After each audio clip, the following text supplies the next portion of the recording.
예배 자리에 오신 여러분들을 환영하고 축복합니다. 우리 이 시간 함께 찬양하기 전에 주님 앞에 내가 예배 자리에 왔음을 고백하는 시간 갖길 소망합니다. 잠시 자리에서 묵상하심으로 기도하겠습니다.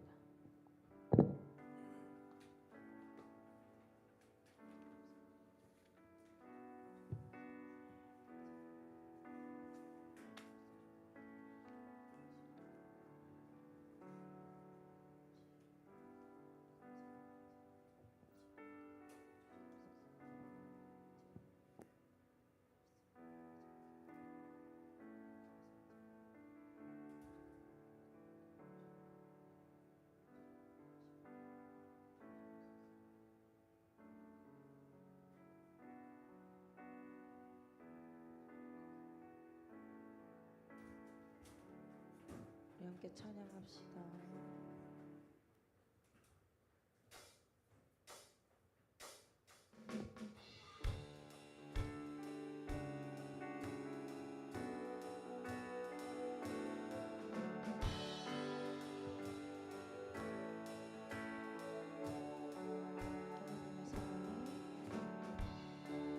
하나님의 사랑이 당신의 삶 가운데 가득하기를 축복합니다.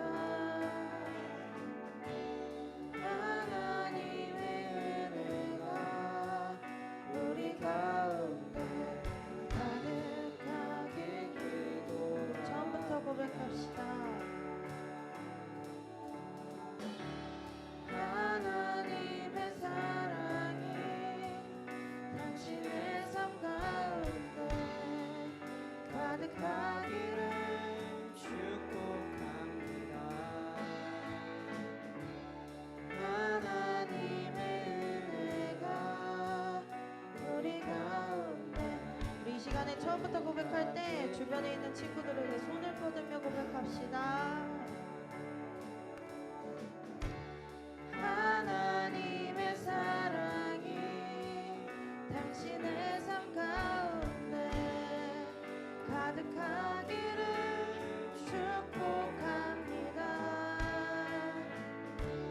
하나님의 은혜가 우리 가운데 가득하기를. 이 시간 찬양팀으로 섬기는 우리에게도 손을 뻗어서 하나님의 사랑이 당신의 삶 가운데 가득하기를 축복합니다. 하나님의 은혜가 우리 가운데. 마지막으로 고백할 때 나의 마음에 손을 얹어 고백합시다. 하나님의 사랑이 당신의 삶 가운데 가득하기를 축복합니다. 하나님의 은혜가 우리 가운데 가득하길 기도. 사랑의 주님이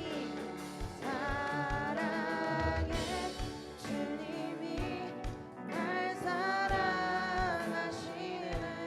내 모습 이대로 받으셨네. 사랑의 주님이 날 사랑하듯이 나도 널 사랑하며. 사랑의 주님이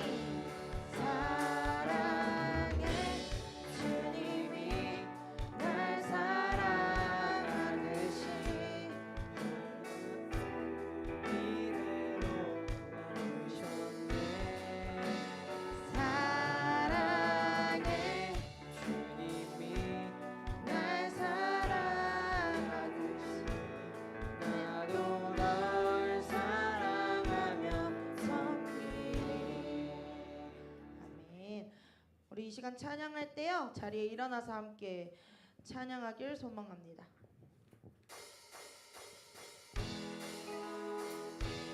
박수치며 찬양합시다.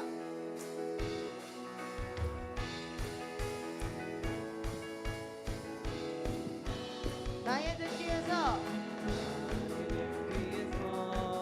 나를 도우시는 주, 나의 인생 길에서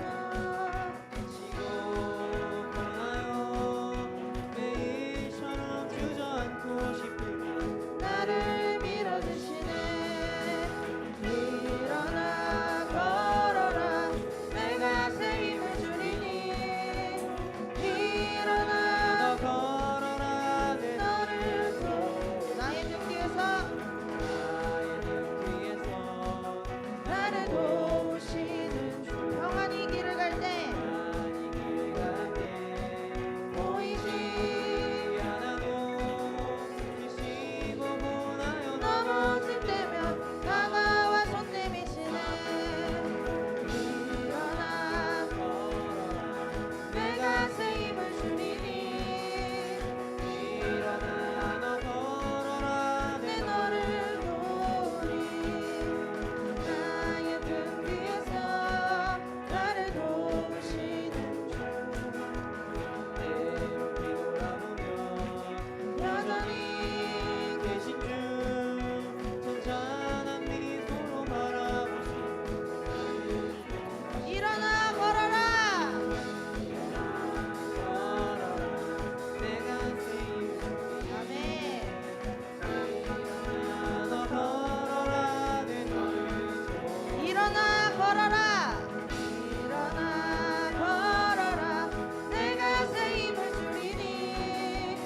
일어나 걸어라 내 너를 한 번 더 고백합시다. 일어나 걸어라. 내가 쓰임을 주니 일어나 너 걸어라 내 너를 도우리. 아멘.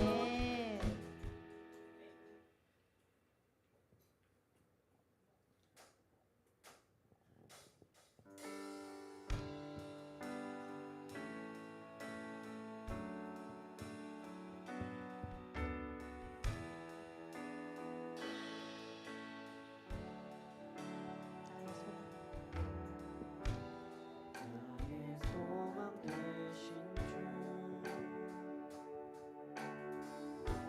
주를 바라봅니다.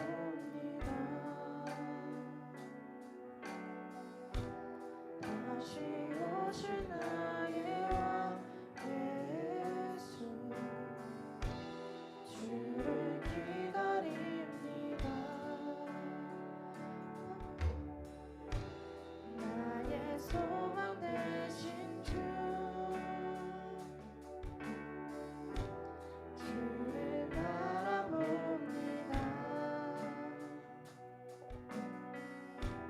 다시 오실 나의 예수, 주를 기다립니다.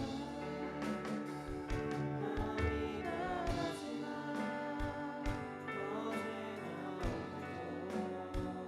영원히 주만 찬양해. 외롭고 난망하여 넘어져도 언제나 주. 처음부터 다시 고백합시다. 나의 소망 되신 주, 나의 소망 되신 주를 바라봅니다. 다시 오실 나의 왕 예수, 주를 기다리. 밤이나 낮이나 밤이나 낮이나 어제나 오늘도 영원히 주만 찬양해.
밤이나 낮이나 어제나 오늘도 우리는 영원히 주만 찬양할 줄 믿습니다. 우리의 왕 되신 주를 언제 어디서나 우리는 찬양하고 기도해야 될 줄 믿습니다. 근데 우리가 너무 연약한 존재여서요, 우리가 세상을 살아갈 때 미처 내 입술로 주님을 찬양하지 않은 순간이 너무나도 많습니다. 내 모습으로 주님이 기뻐하시지 않은 것들로 행함이 너무나도 많습니다. 그것을 고백합니다. 내가 삶을 살아갈 때, 하루하루 살아갈 때 주님이 나와 함께 하신다는 것을 내가 인식하고 주님이 언제나 나와 동행하심을 믿으며 우리가 주와 함께 걸어갈 줄 믿습니다. 내가 괴롭고 슬프고 낭망하여 넘어질지라도 내 옆에 주님 계십니다. 하나님께서 나의 손을 잡아주십니다. 이 시간 함께 찬양하고 기도한 것 기억하면서 우리가 이 시간 기도할 때 주님 나와 함께 하여 주시옵소서. 어제나 오늘에도 언제나 나와 함께 하시는 주님을 찬양하고 기도합니다. 밤이나 낮이나 내가 슬프고 넘어지고 괴롭더라도 주님 나와 함께 하십니다. 이 시간 그 기도 제목 갖고 함께 기도하며 나아갑시다. 주님 감사합니다. 아버지, 밤이나 낮이나 찬양의 가사대로 내가 괴롭고 슬프고 낭망하여 넘어질지라도 주님께서 나와 함께 하심을 내가 고백합니다. 아버지, 내가 주님 앞에 온전히 나아가지 못함이 너무나도 많습니다.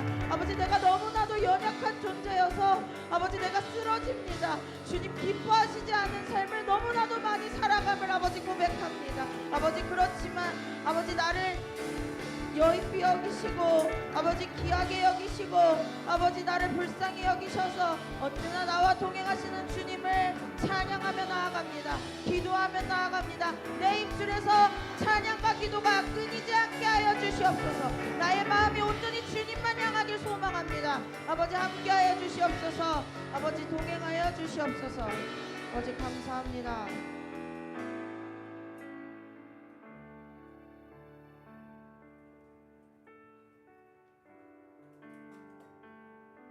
은혜가 많으신 하나님 감사합니다. 지난 한 주간 동안도 저희의 건강을 지켜주시고 오늘 이렇게 주님 앞에 나와 예배를 드릴 수 있게 해주심에 감사합니다. 저희는 주님으로 인해 새롭게 되었고 자유로워졌지만 항상 주님의 은혜를 잊고 살아갈 때가 있었음을 고백합니다. 주님의 일보다 저희 자신의 일을 늘 우선시하고 불평하며 살아온 저희를 회개합니다. 늘 주님의 말씀에 순종하고 주님의 일에 최선을 다하는 저희가 될 수 있도록 해주시옵소서. 또 이 시간에 말씀을 전하시는 목사님과 함께 하시어 주셔서 그 말씀이 저희들에게 큰 은혜가 되게 하여 주시고 저희들이 그 말씀을 따라 살아가게 해주세요. 예수님의 이름으로 기도드렸습니다.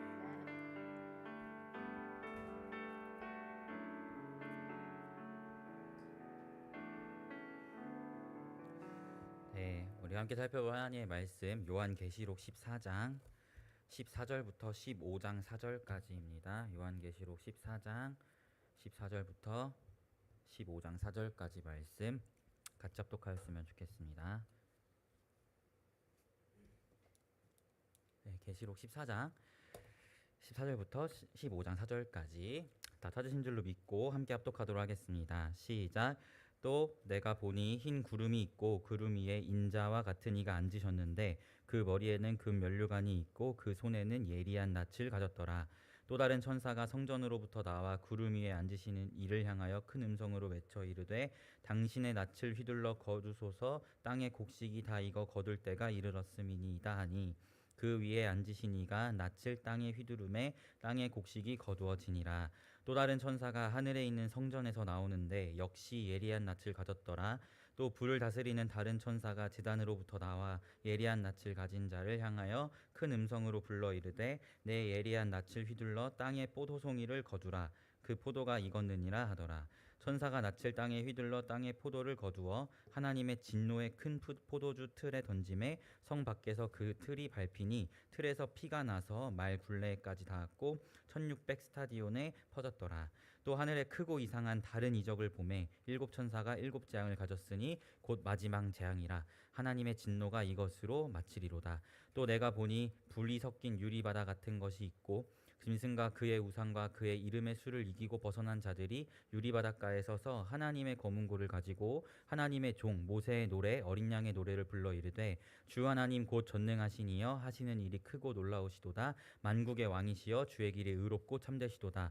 주여 누가 주의 이름을 두려워하지 아니하며 영화롭게 하지 아니하리오리까. 오직 주만 거룩하시니이다. 오직 주의 의로우신 일이 나타났음에 만국이 와서 주께 경배하리이다 하더라. 아멘. 제가 설교를 시작하기 전에 한 가지만 이야기를 하고 설교를 시작할게요. 오늘 설교가 깁니다. 길다는 거를 미리 말씀드려야 마음에 어려움이 찾아오지 않으실 것 같아서 좀 길 것 같은데, 제가 보통 피플이 설교할 때 A4 용지 한 7장 준비하면 20분 하거든요. 근데 오늘은 12장이어가지고 좀 길 수도 있어요. 그래도 최대한 40분 안에 끝내도록 제가 약속을 하고 설교를 시작하도록 하겠습니다. 여러분께 한 가지의 질문을 던지면서 오늘 말씀을 열고 싶습니다. 사랑하는 성도 여러분, 만약에 예수님께서 당장 내일 다시 오신다고 하신다면 여러분은 어떤 반응을 보이시겠습니까? 여러분은 당장 내일 예수님이 이 땅에 다시 오신다고 했을 때 정말 기쁨으로 주님을 맞이할 준비가 되셨나요? 생각보다 많은 수의 그리스도인들이 당장 예수님이 내일 다시 오신다면? 이라는 질문을 들었을 때 아직은 해야 할 일이 남아서 내일 당장 오는 건 좀 부담스러운데요? 라는 이야기를 하는 것을 심심치 않게 보게 됩니다. 아직은 이 땅에서 이뤄야 할 것들이 있어서, 아직은 결혼을 못해서 지금 결혼을 준비하고 있어서, 아직 이 땅에서 조금 내가 이루고자 하는 소망하는 것들이 있어서 이 땅을 더 즐기고 싶어서 등등 수많은 이유들이 당장 내일 주님 다시 오시는 것에 대해서 조금 부담스럽게 느끼는 것을 많은 수의 그리스도인들을 통해서 보게 됩니다. 여러분들은 어떠신가요? 여러분도 제가 방금 이야기했던 많은 그리스도인들과 같이 예수님의 재림에 대한 이야기를 들었을 때 당장 내일 오신다면 그것에 대해서 정말 기쁨으로 맞이할 준비가 되어 있으십니까? 도대체 예수님의 재림과 또 그때 이루어질 구원의 완성과 또 하나님께서 완성하실 새하늘과 새 땅에 대해서 이 시대 그리스도인들이 어떤 이해를 가지고 있길래 예수님의 재림보다 이 땅에서 내가 아직 이루지 못한 것, 내가 아직 하지 못한 결혼, 이런 것들이 더 추구하게 되고 이것을 더 우선하게 되는지 저는 조금 의문이 드는 것 같아요. 저는 사실 정말로 지금 당장이라도 예수님이 다시 오셨으면 좋겠어요. 그래서 예수님이 다시 오셔서 이 악하고 미혹된 세상이 아니라 하나님이 새롭게 하실 새하늘과 새 땅에서 저의 이 삶을 영원토록 살아가고 싶습니다. 그런데 제가 말씀드렸듯이 상당수의 그리스도인들이 이 종말의 소망을 상실한 채 살아가고 있다는 것을 보게 되죠. 저는 이것이 참 저에게는 안타까움으로 작용하는 것 같아요. 제가 요 근래 피플스 교회에서 말고 또 CCC나 다른 외부 교회, 다른 청년부 수련회나 이런 곳에서 요한계시록에 대한 강의와 설교를 하게 된 일들이 몇 번 있었는데요. 또 대학원에서 종말론에 대한 공부를 하면서 하나님께서 저에게 한 가지의 좀 소명을 주셨어요. 많은 그리스도인들이 이 종말의 소망을 상실한 채 살아가고 있는 모습을 보면서 하나님께서 이 시대 가운데 내가 예수 그리스도의 다시 오심과 그날에 완성될 우리의 구원, 그리고 새하늘과 새 땅, 이 종말론적인 소망을 좀 바르게 전하는 메신저가 되기를 원하시는구나라는 좀 새로운 깨달음과 소명을 찾게 되었습니다. 마치 세례 요한이 예수님의 공생의 시작 전에 회개하라 천국이 가까이 왔느니라 라고 선포하면서 주님의 오실 길을 예비했던 것처럼 박예찬 목사하면 예수님 다시 오심을 예비하고 종말의 세상을 항상 세상 가운데 전했던 그런 하나님의 종이라는 수식어가 떠오를 정도로 종말의 소망을 전해주는 그런 메신저가 되는 것을 하나님께서 원하시는구나라는 좀 소명을 새롭게 발견하는 시간을 가졌는데요. 바라기는 오늘 이 시간을 통해서도 피플스교회 성도님들의 삶 가운데 그리스도 예수의 다시 오심에 대한 소망이 회복되었으면 좋겠습니다. 저희가 세대통합 예배 때 계속해서 계시록 말씀을 살펴보고 있는데 사실 지금까지 거의 한 몇 년을 살펴봤죠. 또 한 달에 한 번만 말씀을 보다 보니까 우리 안에 이 요한계시록의 말씀들이 파편의 조각처럼 존재하고 있는 것 같아요. 그래서 제가 오늘 이 파편들을 모으는 PPT를 준비했는데요. 우리 먼저는 이 파편들을 깨끗하게 한번 정리하고 오늘 말씀을 보도록 하겠습니다. 이게 지금까지 저희가 살펴본 계시록의 말씀입니다. 잘 보이시죠? 제가 천천히 짧게 되짚어 보면서 나아가 보도록 할게요.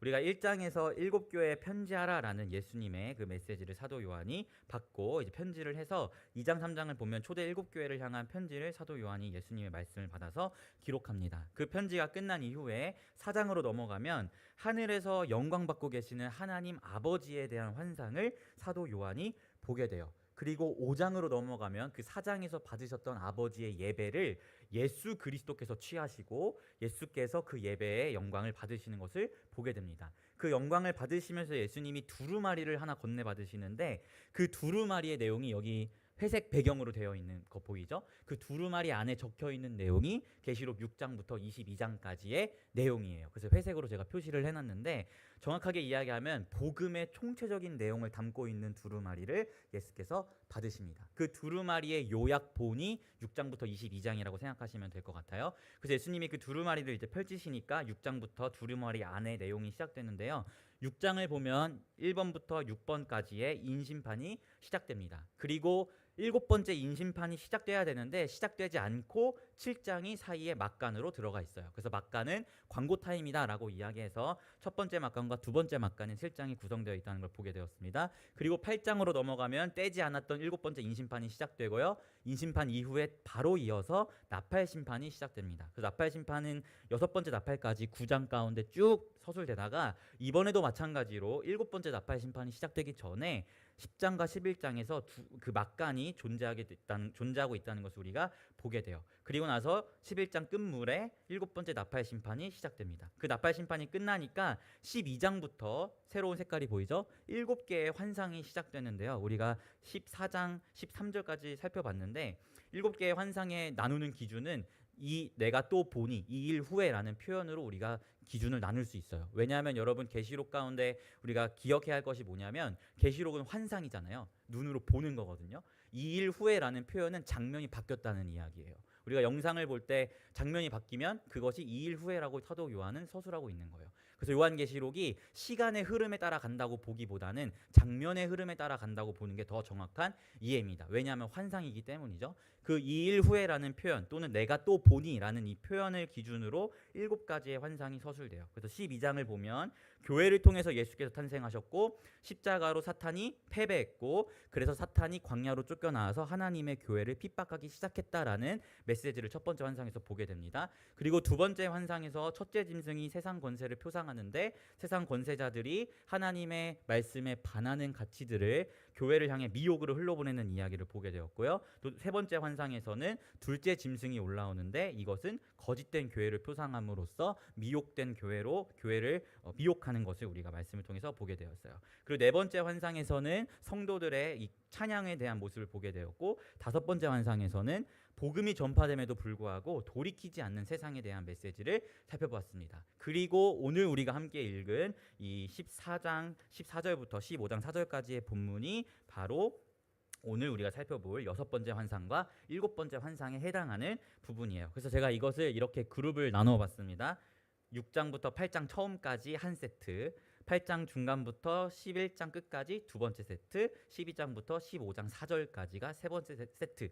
이렇게 계시록은 세트로 묶여서 진행되고 있다는 것을 우리가 기억했으면 좋겠어요. 계시록의 말씀이 너무나 어렵고 오랜 시간 동안 보고 있기 때문에 그 말씀이 파편처럼 여러분에게 존재할 수 있지만 그 모든 파편을 모아보면 이렇게 지금까지 3가지의 세트를 살펴보고 있었다라는 것을 여러분들이 기억하셨으면 좋겠습니다. 그리고 이 세트에서 오늘 우리가 살펴볼 것은 이 6번째 환상과 7번째 환상. 이 환상은 저기 색깔이 다른 12장부터 시작되는 7가지 환상 시리즈 안에 들어있는 환상입니다. 이것을 기억하면서 우리가 오늘 말씀을 살펴봤으면 좋겠습니다. 여러분 계시록의 파편들 우리가 한번 정리해 봤는데요. 우리가 함께 살펴볼 이 12장부터 시작되는 7가지 환상 시리즈 중에서 오늘 환상은 6번째 환상과 7번째 환상을 나타내고 있는데 이 환상들은 어떤 메시지를 담고 있냐면 최후의 심판에 대한 메시지를 담고 있는 게 6번째 환상과 7번째 환상에 대한 부분입니다. 우리 한번 천천히 말씀을 살펴보았으면 좋겠는데요. 먼저 6번째 환상을 살펴볼 수 있었으면 좋겠어요. 이 6번째 환상인 14장 14절부터 20절의 말씀을 보면 두 번의 추수에 대한 이야기가 나옵니다. 우리 한번 16절 그리고 19절 말씀 같이 한번 읽어볼게요. 여섯 번째 환상에 나오는 두 가지의 추수입니다. 16절 그리고 19절 같이 한번 읽어보겠습니다. 16절부터 시작. 구름 위에 앉으신 이가 낯을 땅에 휘두르매 땅의 곡식이 거두어지니라. 19절 읽을게요. 천사가 낯을 땅에 휘둘러 땅의 포도를 거두어 하나님의 진노의 큰 틀에 던짐에. 아멘. 어떤 추수가 나오죠? 하나는 곡식의 추수, 또 하나는 포도의 추수에 대한 말씀을 보게 됩니다. 사실 이 말씀의 문맥을 보면요, 포도의 추수는 너무나 명확해요. 하나님이 그 포도를 추수해서 진노의 틀에 던져서 그 진노의 틀을 밟으니 그 틀에서 피가 나와 1600 스타디온에 퍼졌다라고 이야기해요. 여기서 말하는 1600 스타디온은 300km를 해당하는 거리를 의미하는데요. 하나님의 진노의 틀에 추수한 포도를 넣어서 짓밟았더니 그 피가 300km나 퍼졌다라는 것은 분명하게 예수를 믿지 않는 자들에 대한 심판임을 우리가 문맥상 확인하게 됩니다. 왜냐하면 14장 10절을 보면 짐승의 표를 받은 자들이 하나님의 진노의 포도주를 마시게 될 것이라는 말씀을 서술하고 있는데, 그 모티브가 이 포도의 추수까지 이어져서 포도 틀에 짓밟히는 모습으로 우리가 보게 되는 것이죠. 그래서 문맥상 포도의 추수는 분명하게 짐승의 표를 받은, 다른 말로 하면 예수를 믿지 않은 멸망할 자들에 대한 최후의 심판이라는 것을 확실하게 확인하게 됩니다. 그렇다면 그 포도의 추수 말고 앞에 나오는 곡식의 추수는 우리가 어떻게 이해해야 할까요? 사실 포도의 추수에 대한 것은 신학자들마다 다른 의견이 없어요. 거의 다 항상 한 목소리로 멸망할 자들에 대한 추수라는 주장이 동일한데요. 그런데 이 곡식의 추수에 대해서만큼은 신학자마다 주장이 다 다릅니다. 그리고 그 주장마다 분명하게 성경적인 근거를 가지고 있고 다 들어보면 납득이 돼요. 제가 요한계시록을 공부하면서 가장 많은 영향을 받고 있는 신학자가 그레고리 비일이라는 신학자인데요. 이분은 곡식의 추수를 어떻게 해석하냐면 이 역시도 멸망할 자들을 향한 하나님의 심판이다라고 해석을 하고 있습니다. 그 근거로 요엘서 3장의 말씀을 근거로 삼는데요. 요엘 3장의 말씀을 보면 곡식의 추수와 포도의 추수라는 그 말씀이 나와요. 근데 그 곡식의 추수와 포도의 추수가 어떤 문맥을 가지고 있냐면 악인을 향한 추수라는 문맥을 가지고 있어요. 이 말씀을 근거로 그레고리 비일이라는 신학자는요, 곡식의 추수도 멸망할 자들을 향한 하나님의 심판이다라는 견해를 가지고 있습니다. 그런데 여러분, 제가 너무나 많은 영향을 받고 있는 신학자지만 저는 다른 해석을 취하고 싶습니다. 왜냐하면 이분의 주장도 분명히 일리가 있고 말씀을 근거한 주장이지만 제가 봤을 때는 그 주장에 100% 동의하기에는 말씀 가운데 조금 걸리는 부분이 있기 때문인데요. 어떤 부분이냐면 바로 그 수학의 주체가 누구이냐라는 부분입니다. 우리 곡식의 추수를 보면 16절에 누가 수확을 하고 있죠? 구름 위에 앉으신 이가 낯을 들어 곡식을 추수합니다. 계시록 안에서 구름을 타는 분은 하나님 또는 예수 그리스도로 묘사돼요. 즉 곡식의 추수를 직접 행하고 계신 분은 누구예요? 예수 그리스도라는 것을 보게 돼요. 그런데 포도의 추수를 보면 수확하는 사람을 다른 이로 묘사하고 있는데요. 19절에 보니까 누가 낯을 휘둘렀다고 나오죠? 천사가 낯을 휘둘렀다라고 이야기합니다. 물론 이 천사도 하나님의 명령에 따라 하나님의 대행자로서 추수를 하는 거기 때문에 궁극적으로는 하나님이 행하시는 일이죠. 하지만 최후의 심판의 때에 하나님이 행하신 이 두 가지의 추수의 모습을 보면 명확한 온도차를 느끼게 된다는 것을 저는 보게 되었어요. 예수께서 친히 직접 거두시는 자들과 하나님이 대리인을 시켜서 추수하시고 그들을 바로 진노의 틀에 넣어서 짓밟아버리는 이 모습에서 저는 하나님의 명확한 온도차를 느끼게 되었습니다. 그래서 저는 이 곡식의 추수를 그레고리 비일처럼 멸망할 자들을 향한 심판이다라고 해석하기보다는 최후의 날 하나님의 성도를 거두시는 구원의 추수라고 이야기하고 싶어요. 우리가 말씀을 보면 가라지 비유를 볼 때 이 성도들을 밭에서 자라나는 곡식으로 비유하잖아요. 그 곡식을 추수하는, 예수께서 직접 추수하는 모습이 계시록 가운데 나타나 있다고 저는 해석하고 싶습니다. 즉 여섯 번째 환상에서 우리는 두 가지의 추수를 보게 되는 거죠. 예수께서 친히 거두시는 구원의 추수와 대리인을 통해서 가차없이 행하시는 멸망의 추수, 이 두 가지의 추수를 우리가 여섯 번째 환상 가운데 보게 되는 것입니다. 그리고 나서 15장으로 넘어가면 일곱 번째 환상으로 넘어가게 되는데요. 이 일곱 번째 환상은 예수께서 친히 거두시는 그 구원의 추수를 경험한 하나님의 교회에 대한 이야기를 담고 있는 게 일곱 번째 환상이에요. 우리 한번 15장 2절부터 3절 말씀, 3절 초반까지만 한번 읽어보겠습니다. 15장 2절부터 3절을 초반 같이 읽겠습니다. 시작. 내가 보니 불이 섞여 유리바다 같은 것이 있고 짐승과 그의 우상과 그의 이름의 수를 이기고 벗어난 자들이 유리바닷가에 서서 하나님의 검은고를 가지고 하나님의 종 모세의 노래 어린 양의 노래를 불러 이르되 아멘. 여러분, 예수 그리스도의 구원의 추수를 경험한 하나님의 교회에 대한 모습을 7번째 환상이 보여주고 있는데, 여기서 주목해야 하는 표현은 모세의 노래 그리고 어린 양의 노래라는 표현입니다. 예수의 구원의 추수를 경험한 이들이 유리바닷가에 서서 하나님의 검은고를 가지고 노래하는데, 그 노래가 모세의 노래와 어린 양의 노래라는 것이에요. 여러분, 구약은 신약 성경의 그림자입니다.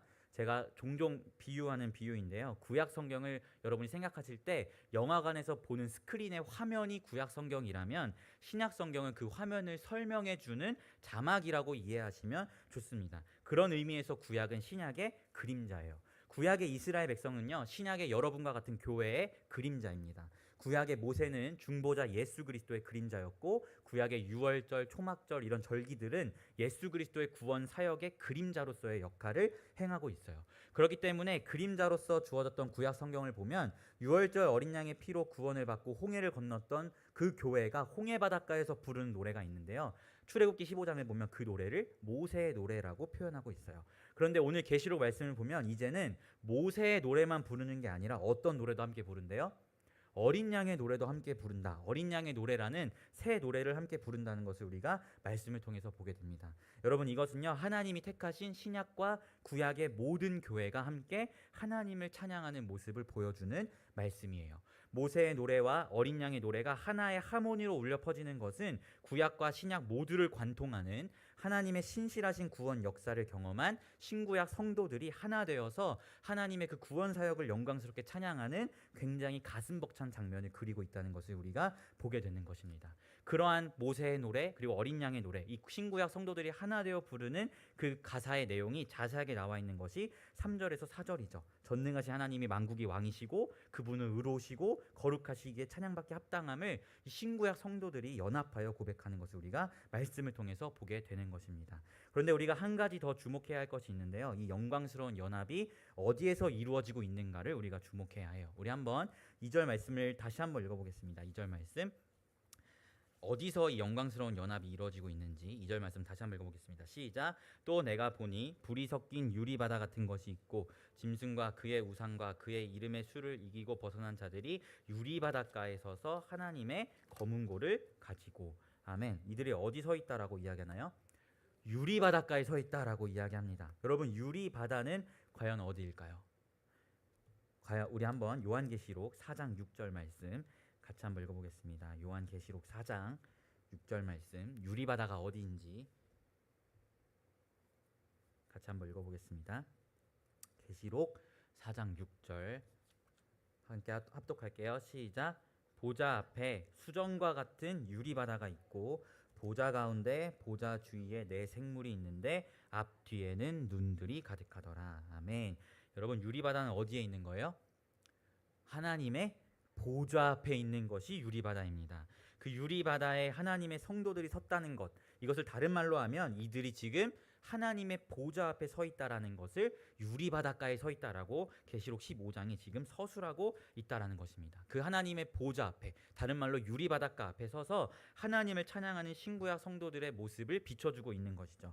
그런데 여러분, 한번 계시록 지금까지 말씀들을 잘 기억해 보면 이 하나님의 보좌 앞에서 구원의 하나님을 찬양하는 모습이 또 어디에 나오죠? 바로 계시록 7장에 나옵니다. 우리 한번 계시록 7장 9절부터 10절 말씀 한번 읽어볼게요. 계시록 7장 9절부터 10절 같이 한번 읽어보겠습니다. 여기 보면 두 번째 막간에 해당하는 부분이죠. 7장에 계시록 7장 9절부터 10절 같이 읽겠습니다. 시작. 이 일 후에 내가 보니 각 나라와 족속과 백성과 방언에서 아무도 능히 셀 수 없는 큰 무리가 나와 흰옷을 입고 손에 종려가지를 들고 보좌 앞과 어린 양 앞에 서서 큰 소리로 외쳐 이르되 구원하심이 보좌에 앉으신 우리 하나님과 어린 양에게 있도다 하니. 아멘. 계시록 7장에서도 하나님의 구원받은 성도들이 하나님 보좌 앞에서 하나님을 찬양하는 모습을 보게 돼요. 또 나오는 곳이 있는데요. 우리 계시록 14장 3절 말씀 한번 읽어볼게요.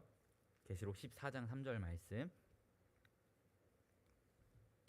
계시록 14장 3절 같이 읽겠습니다. 시작. 그들이 보좌 앞과 내 생물과 장로들 앞에서 새 노래를 부르니 땅에서 속량함을 받은 14만 4천 밖에는 능히 이 노래를 배울 자가 없더라. 아멘. 여러분 이 말씀들을 찾아봤는데요. 느껴지시나요?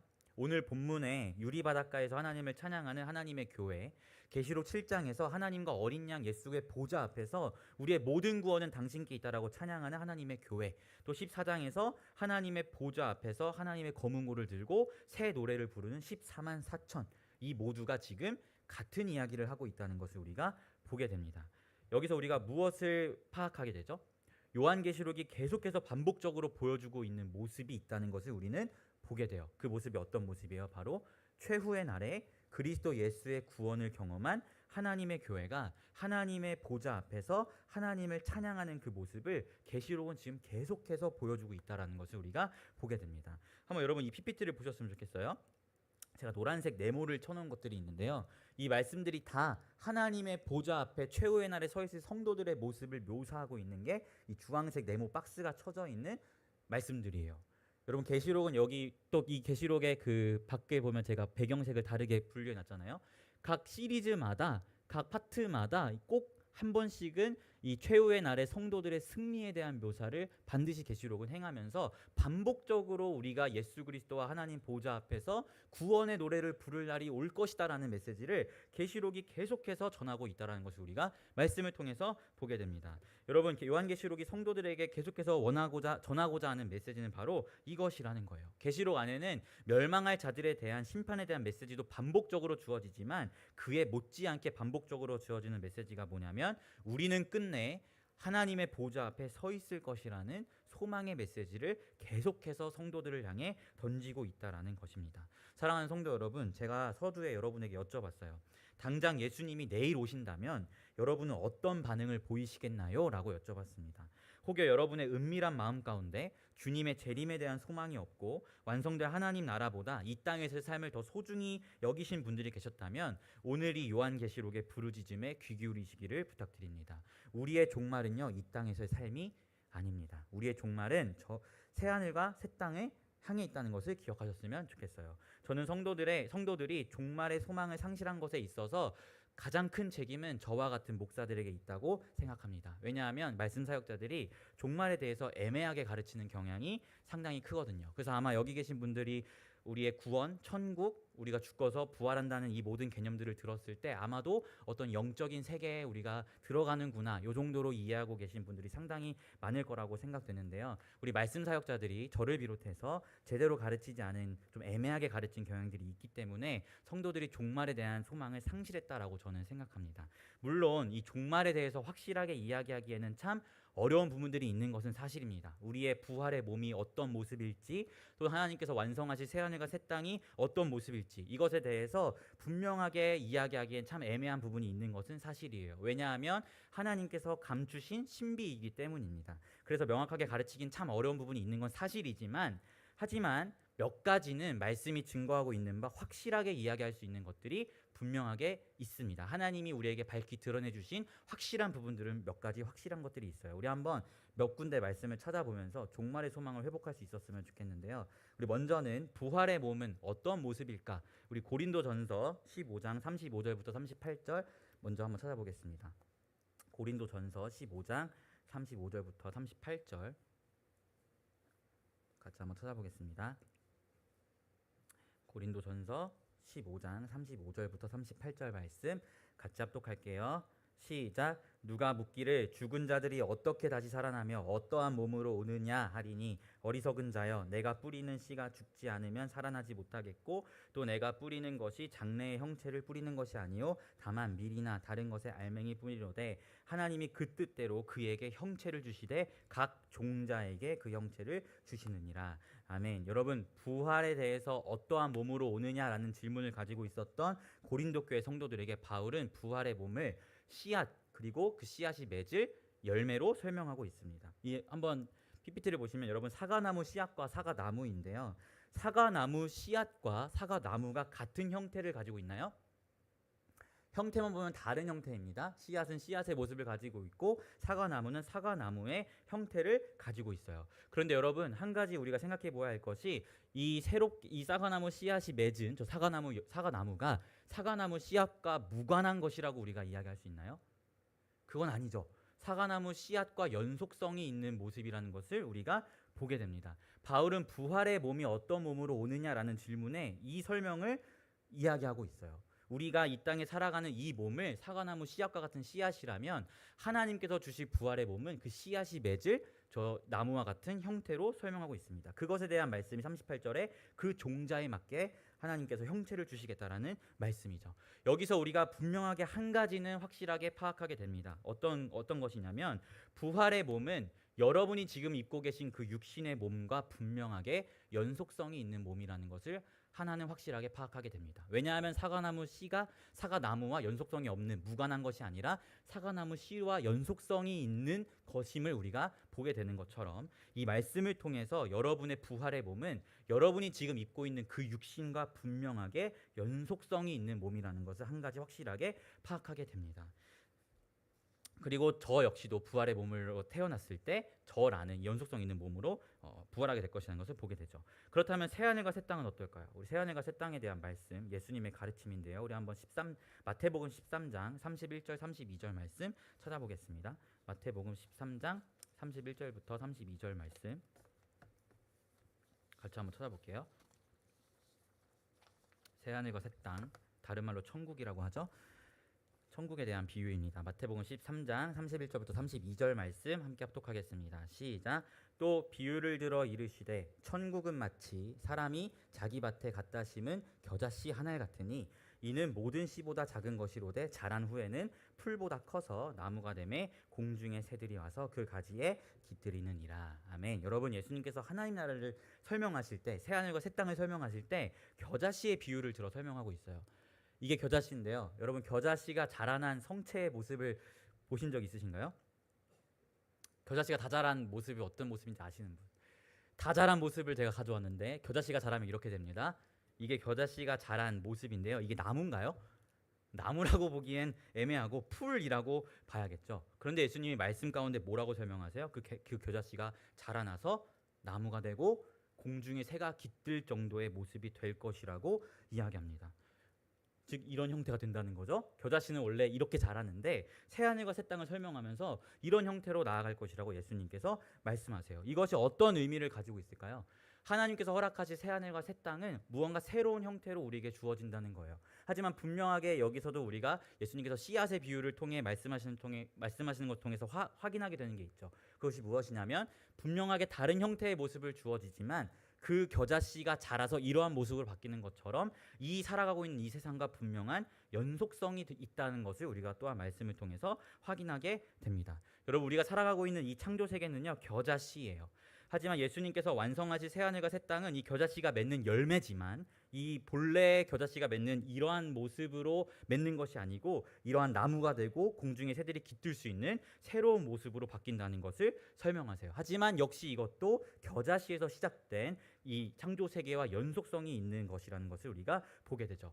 여기서 우리가 종말의 때 우리에게 허락하실 부활의 몸, 또 새하늘과 새 땅에 대해서 확실하게 한 가지는 이야기할 수 있습니다. 우리의 부활의 몸도 또 새하늘과 새 땅도 지금 우리가 살아가고 있는 이 세상, 또 우리가 입고 있는 이 육신과 전혀 상관없는 것들이 아니라는 것입니다. 여러분이 입고 계신 그 몸과 분명하게 연속성이 있는 몸으로 부활하고 우리가 살아가고 있는 이 우주와 분명하게 연속성이 있는 우주로 새롭게 된다는 것을 말씀을 통해서 특별히 씨앗의 비유를 통해서 우리가 확인하게 되는 것이죠. 그래서 여러분 사실 신학자들은요 새하늘과 새 땅에 대해서 어떤 표현을 쓰냐면 갱신이라는 표현을 사용합니다. 하나님께서 창조 세계를 다 폐기 처분하고 새로 뭔가 만드시는 게 아니고 이 세계를 갱신하는 것이 새하늘과 새 땅이라고 신학자들은 표현합니다. 여러분 우리가 하나님의 성품을 조금만 생각해봐도 우리의 구원, 우리의 부활의 몸, 새하늘과 새 땅이 이 세상과 상관없는 게 아니라는 것을 깨닫게 돼요. 만약에 여러분 하나님께서 우리의 구원을 계획하실 때, 우리에게 부활의 몸을 주실 때, 새하늘과 새 땅을 창조하실 때 이 모든 것들을 폐기 처분하고 새로 무언가를 만드셔서 주신다면 사실은 사탄의 승리입니다. 그렇지 않은가요? 하나님께서 원래 창조를 하셨어요. 원래 우리에게 육신을 주셨어요. 근데 그것을 사탄이 죄로 더럽혔어요. 그래서 하나님이 결국 그 모든 것을 폐기 처분하셨어요. 그러면 사탄의 승리죠. 사탄이 오염시키고 하나님의 창조 세계를 다 없애버렸으니까. 그러면 사탄의 승리가 되는 거예요. 그런데 하나님은 패배하시는 분인가요?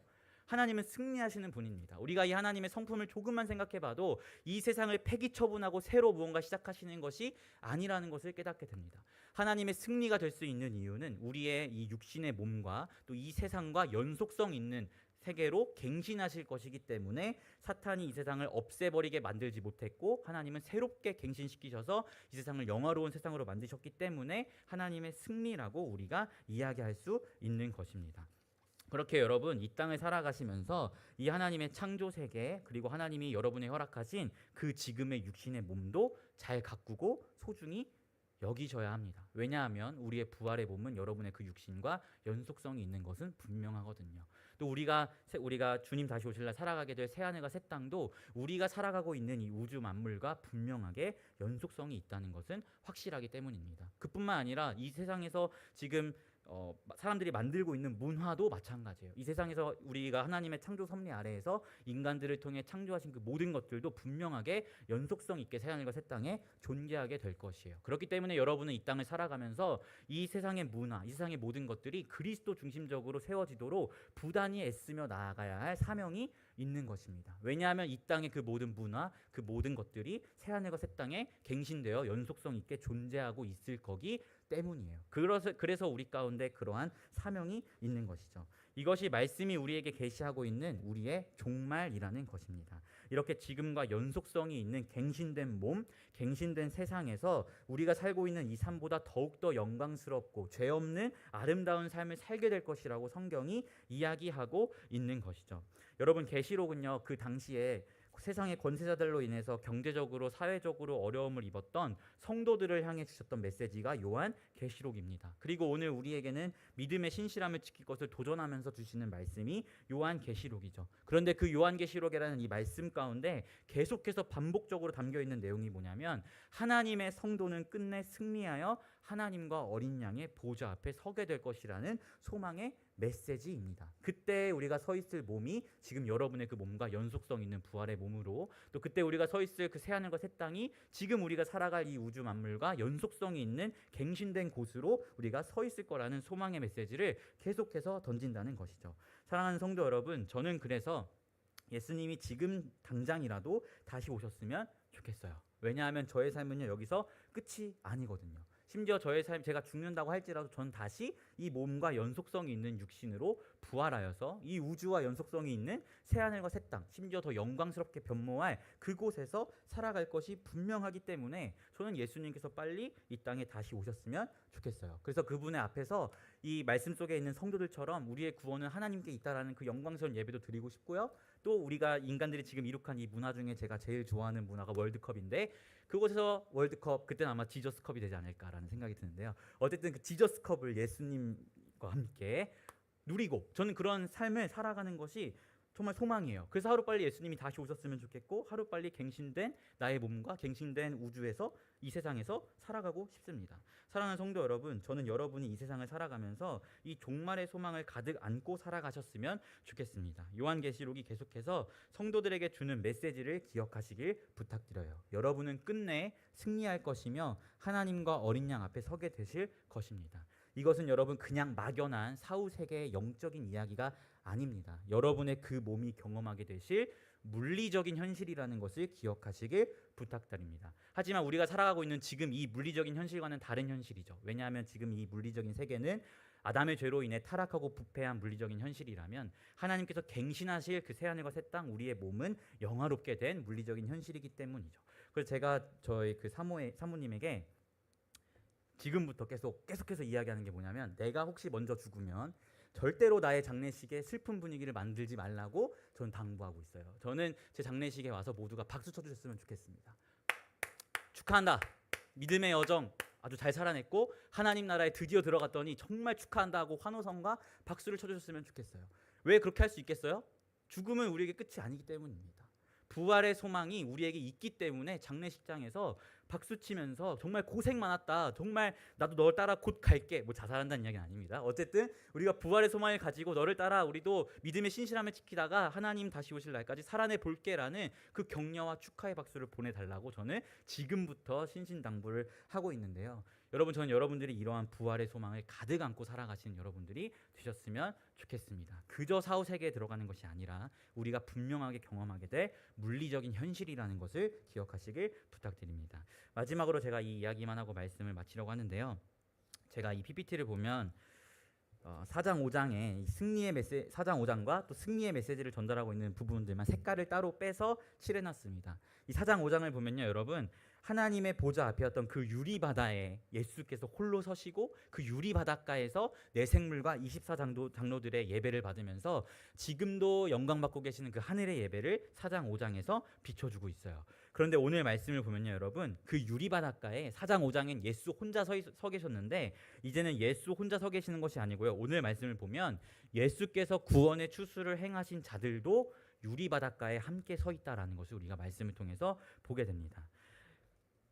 이것이 무엇을 의미하겠습니까? 여러분, 주님 다시 오실 날까지 우리는 지금 이 순간도 영광받고 계시는 그 하늘의 예배를 바라보면서 지금 우리가 고난받고 견디고 인내하며 이 힘든 삶을 살아가지만 지금 이 순간 예수께서 하늘의 예배를 받고 계시다는 그 사실을 4장 5장을 통해서 확인하면서 계속해서 우리가 견디고 인내하며 살아가죠. 하지만 분명하게 주님 다시 오실 날 그 하늘의 예배가 이제는 여러분들의 예배가 될 것이라는 것을 성경이 증거하고 있다는 것을 보게 됩니다. 여러분, 꼭 기억하시길 부탁드려요. 이 땅을 살아가면서 그토록 바라보고 소망했던 이 하늘의 예배가 곧 여러분의 예배가 될 것입니다.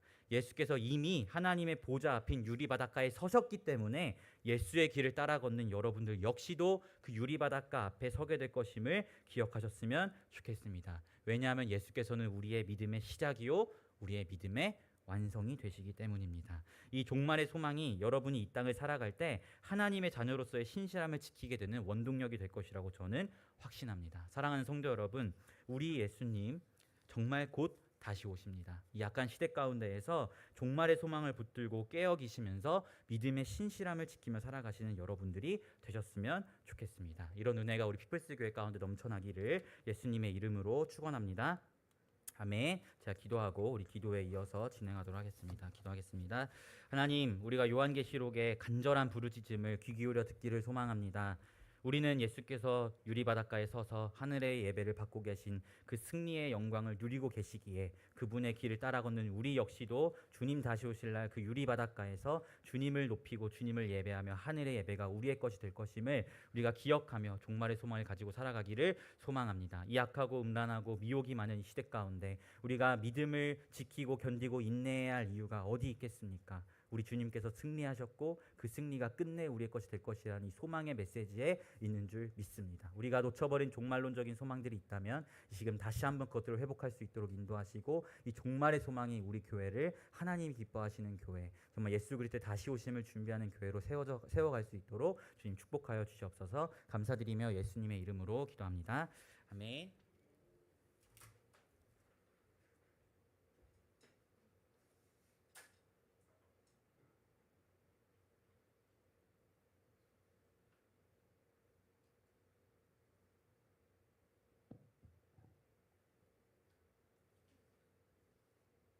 이 시간 하나님은 너를 지키신다 찬양으로 기도에 나아가도록 하겠습니다.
주시고 또한 이끄시는 주를 따라 나아가길 원합니다. 예수께서는 최후의 날에 온 성도들 가운데 함께 하시고 또 그 안에서 우리가 구원을 찬양할 것을 요한계시록에서 말씀하셨습니다. 또한 우리가 그것을 믿습니다. 우리에게 주어진 구원의 확신과 인도하심 속에서 온전히 주님만을 바라볼 것을 믿습니다. 하지만 우리의 바쁜 삶을 살아가는 와중에 우리는 그 확신을 좀 희미하게 느끼고 있습니다. 세상 일에 집중하느라 그 소망을 놓치는 일이 많습니다. 그러나 우리는 다시 종말에 대한 소망을 붙잡고 나아가길 원합니다. 주를 찬양하며 기뻐할 날을 확신하며 또한 믿음의 신실함을 붙잡고 나아가는 피프리 공동체가 되기를 소망합니다. 기도 제목을 불러드릴 테니 아멘으로 화답하여 주십시오. 삶 속에서 구원의 확신을 품고 살아가게 하소서. 주님 오신 날을 소망하며 믿음의 신실함을 써가는 자녀 되게 하소서. 우리 삶이 우리의 마음이 아닌 주의 계획과 말씀을 따라 사는 삶이 되게 하소서. 세 가지 기도 제목 놓고 기도하시겠습니다.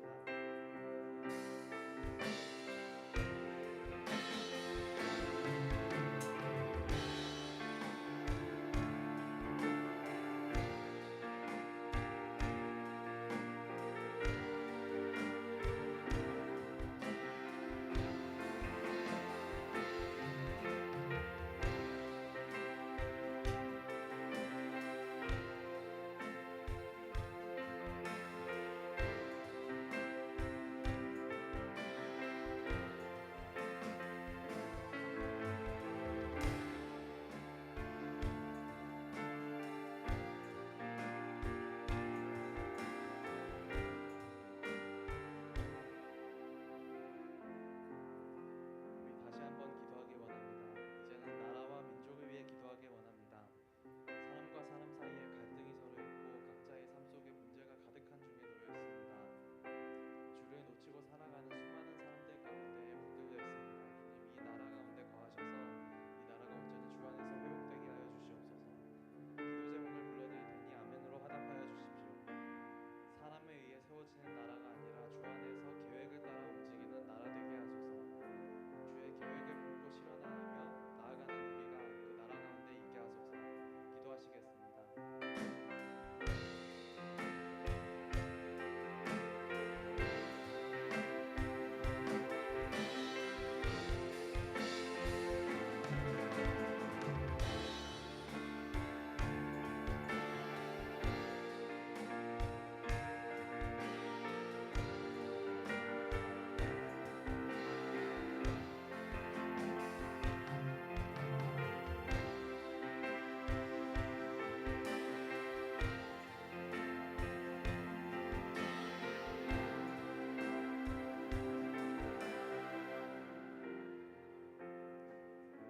사랑의 하나님 감사합니다.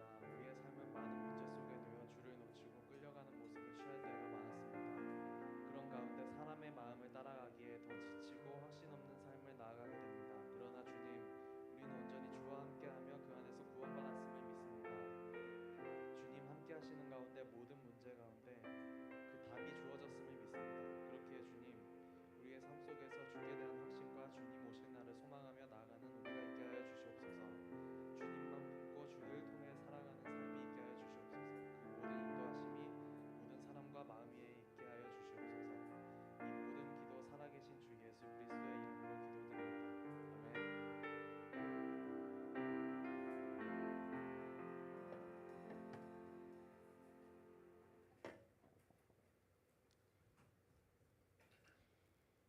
이 시간 준비한 예물 올려드리겠습니다. 기억해요.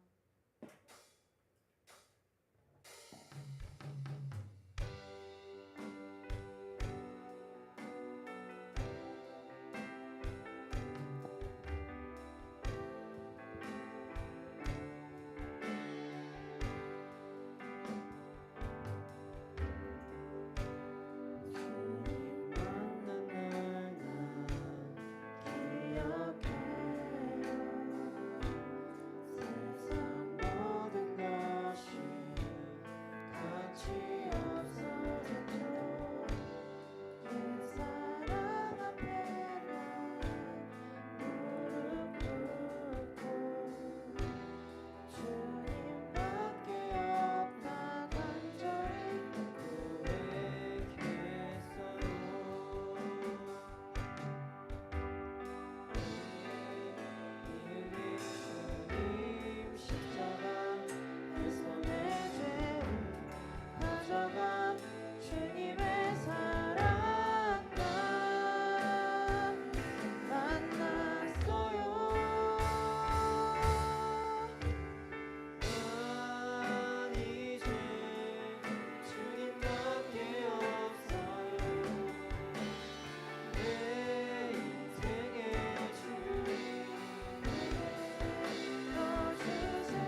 하나님, 저희의 연금을 잘 받아주시고 다음 한 주도 목사님의 말씀으로 잘 살아갈 수 있게 해주세요. 저희의 마음 가운데 하나님이 1순위가 되게 해주세요. 예수님의 이름으로 기도드립니다.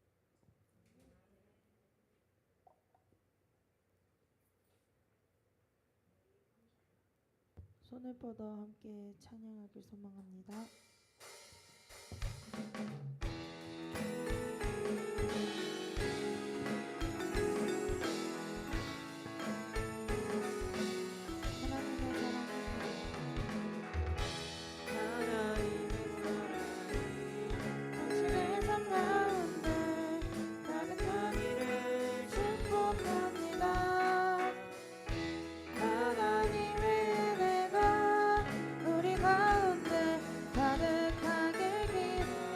고백합시다. 하나님의 사랑이 당신의 삶 가운데 가득하기를 축복합니다.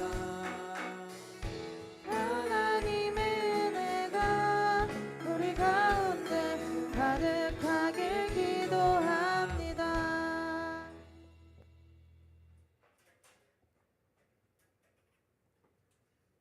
이 시간 다 같이 그리스도의 계절을 고백하고 예배 마치도록 하겠습니다.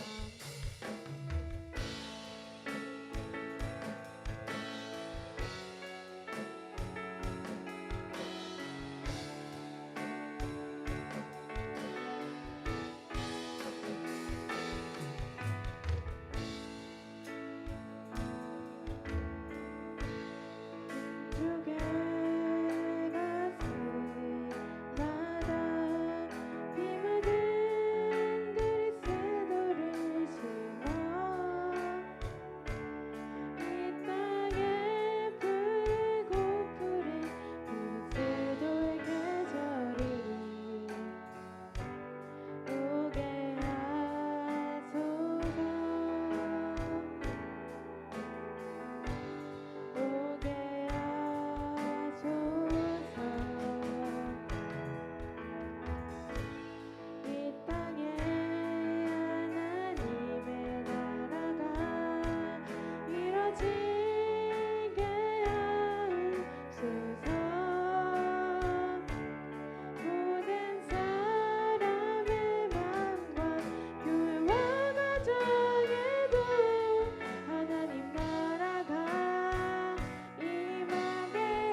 지금은 반드시 이 땅 가운데 다시 오셔서 구원의 추수를 행하실 우리 구주 예수 그리스도의 은혜와 그날의 하나님 보좌 앞에 우리를 세우시며 우리에게 의롭다 여겨주실 아버지 하나님의 크신 사랑과 그날에 정말 우리에게 부활의 몸을 허락하시고 새하늘과 새 땅을 형성하사 우리가 거할 완전한 구원을 이루어 가시 성령의 교통하심이 오늘 말씀 듣고 종말의 소망을 가지고 살아가겠다 결단한 피플스 교회 성도님들 한 사람 한 사람 머리 위에 이들의 직업과 또 피플리 공동체 학업과 교우 관계와 결혼과 취업 그 모든 것들 위에 또 우리 사랑하는 피플스 교회 위에 지금부터 영원히 함께 있을지어다.